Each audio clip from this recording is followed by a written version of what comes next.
ସ୍ୱାଧୀନତା ଆମ ହାତ ମୁଠାରେ। My dear brothers and sisters, give me blood will give you freedom. Utkalmani Pandit Gopabandhu Das Bharat ଗଠନରେ ତାଙ୍କର ଅବଦାନ କିଛି କମ୍ ନୁହେଁ।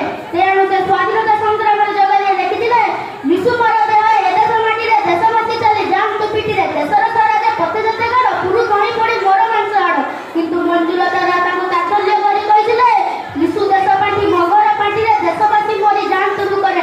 ଏବଂ ଉତ୍କଳମଣି ଗୋପବନ୍ଧୁ ଦାସ ହାଜାରୀବାଗ ଜେଲ ଭିତରେ ଥାଇ ଆଉ ଗୋଟିଏ କଥା ମଧ୍ୟ କହିଥିଲେ, କାକରତା ସିନା କାପୁରୁଷ ଫଳ, ବୀର ମାରେ ହେବା ମରେ କରିରଣ, ପଛଘୁଞ୍ଚା ନାହିଁ ବୀରର ଜାତକେ, ନ ମରେ ସେ କେବେ ପୁରାଣ ଆତଙ୍କେ। ସେମିତି 12 ବର୍ଷର ଶିଶୁ ବାଜି ରାଉତ ଇଂରେଜ ମାନଙ୍କୁ ଡଙ୍ଗାରେ ପାରି କଲେନି। ଫଳରେ ସେ ଇଂରେଜ ମାନଙ୍କର ଗୁଳିରେ ମୃତ୍ୟୁବରଣ କଲେ, ଚାକି ଫୁଟିଆ ଫାଶୀ ହେଲେ। ଏହିପରି କେତେ ବୀର ପୁରୁଷ ମାନେ ଏହି ମହାନ ଭାରତ ବର୍ଷର ମାଟିରେ ଟଳି ପଡ଼ିଛନ୍ତି। ଶେଷରେ କେତେ ଦୁଃଖ, କେତେ କଷ୍ଟ, କେତେ ନିର୍ଯାତନା ପରେ ଆମ ଭାରତ ବର୍ଷ ସ୍ୱାଧୀନ ହେଲା 1947 ମସିହା ଅଗଷ୍ଟ ମାସ 15 ତାରିଖରେ। ଭାରତର ଯୌତ୍ରକେତନ ଚକ୍ର ଶୋଭିତ ତିରଙ୍ଗା ଜାତୀୟ ପତାକା ବାୟୁରେ ହିଲ୍ଲୋଳରେ ସଦର୍ପରେ ଉଡ୍ଡୀୟମାନ ହେଲା।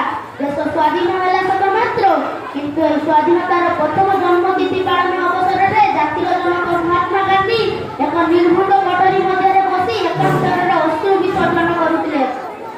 ସମସ୍ତେ ଆନନ୍ଦ ଉଲ୍ଲାସରେ ନାଚିଥିବା ବେଳେ ସଂଗ୍ରାମୀମାନଙ୍କ ମଧ୍ୟରୁ ତାଙ୍କର ଏପରି କାନ୍ଦିବା ଦେଖି ଜଣେ କେହି ତାଙ୍କୁ ପ୍ରଶ୍ନ କରିଥିଲେ, ସେ ରକ୍ତ ବିନିମୟ ବହୁ ପ୍ରତୀକ୍ଷିତ ସ୍ୱାଧୀନତା ପ୍ରାପ୍ତି ପରେ ଆପଣ ଆନନ୍ଦିତ ହେବା ପରିବର୍ତ୍ତେ ଏଠାରେ ଅଶ୍ରୁ ବିସର୍ଜନ କରୁଛନ୍ତି କାହିଁକି? ଉତ୍ତରରେ ବାବୁଜୀ କହିଲେ, ଏ ଦେଶର ଭବିଷ୍ୟତ ଭାବି ବଂଶଧରମାନଙ୍କ ହାତରେ ନିରାପଦ ନୁହେଁ। ବାବୁଜୀ କେବଳ ସତ୍ୟ ଦ୍ରଷ୍ଟା ନଥିଲେ, ସେ ଭାବି ଭାରତର ସଠିକ ଅବସ୍ଥା ଥିଲେ। ସେ ମଧ୍ୟ ଜାଣିଥିଲେ ଯେ ଆଜିର ନେତାଠାରୁ ଆରମ୍ଭ କରି ମନ୍ତ୍ରୀ, ବିଡିଓ, ତହସିଲଦାର ପର୍ଯ୍ୟନ୍ତ ସମସ୍ତେ ଲୁଟିବାରେ ବ୍ୟସ୍ତ। କୁହନ୍ତୁ ତ ଗାନ୍ଧିଜୀ ଯାହା କହିଥିଲେ ତା କ'ଣ ଠିକ ନୁହେଁ?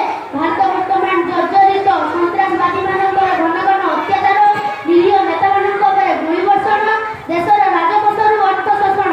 1857 ମସିହାରେ ଭାରତର ସିପାହୀମାନଙ୍କ ଦ୍ୱାରା ହୋଇଥିବା ବିଦ୍ରୋହକୁ ଭାରତର ପ୍ରଥମ ଐତିହାସିକ ବିଦ୍ରୋହ।